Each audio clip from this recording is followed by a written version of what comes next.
Picture this. You're the Prime Minister of Great Britain. You've got a prepared statement, a packed House of Commons, and every camera in Westminster pointed directly at your face. All you have to do is stand there and look like you're in charge. Just that. One job.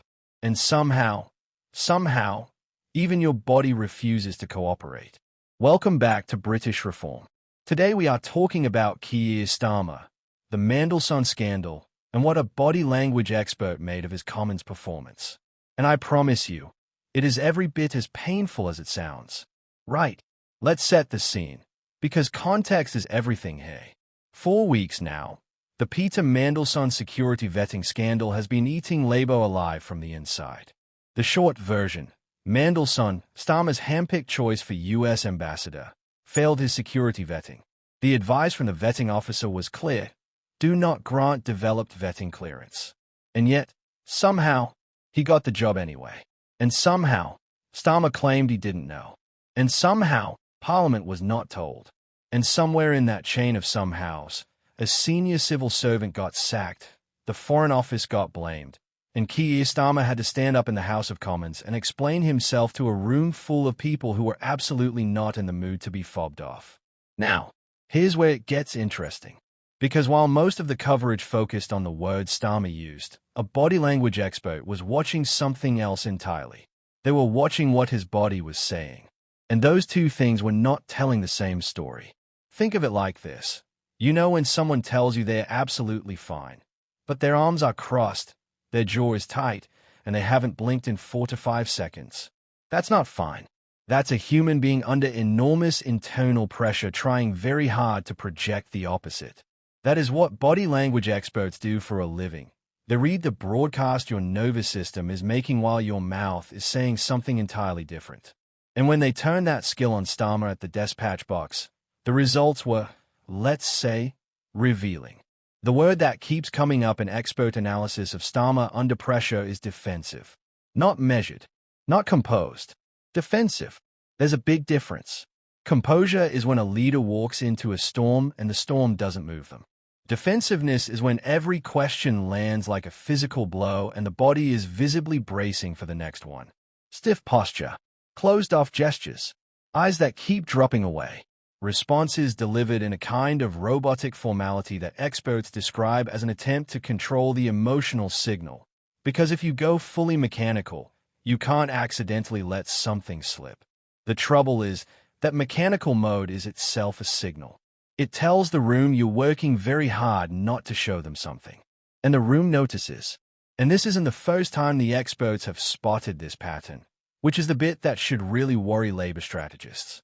When Starmer sat down with Trump earlier this year, one analyst described him as held and stiff, while the president moved like he owned the building, the furniture, and probably the airspace above it. When Starmer gave his post-Runcorn by-election interview after Reform took that seat right out from under Labour, expert Judy James noted that he looked crushed. His face was described as pink and shiny. His eyes, she said, looked watery. She pointed out that most experienced politicians have 2 modes preloaded, a winner's body language and a loser's body language. Starmer appeared to have neither ready. He looked genuinely unprepared for the moment, which, given that the Runcorn result had been forecast for weeks, was itself a remarkable tell. But back to Monday's Commons statement, because this is the one that really mattered. Calls for Starmer to resign were growing publicly. His own MPs were nervous. Opposition benches were sharpened and ready. And the verdict from those watching his physical performance was that he looked rattled. Not just pressured in the normal political sense, rattled. The kind of rattled that comes when a person knows the questions are coming and still hasn't fully reconciled the answers with themselves. He got through it. Is still a number 10. But the gap between the words he delivered and the body language he was broadcasting is becoming a story in its own right. And here is why this matters beyond just being entertaining political theater. Which, let's be honest, it absolutely is. Leadership is a performance, not just a policy platform. People don't just hear what a prime minister says. They feel whether they believe him. And when the body is sending a signal of anxiety, defensiveness, and barely contained pressure, that feeling cuts through every carefully worded statement. You can train yourself to say the right things. You cannot easily train yourself to stop your body reacting to the truth of your situation. Starmer walked into Downing Street promising a new era of integrity, accountability, and a government that would be different.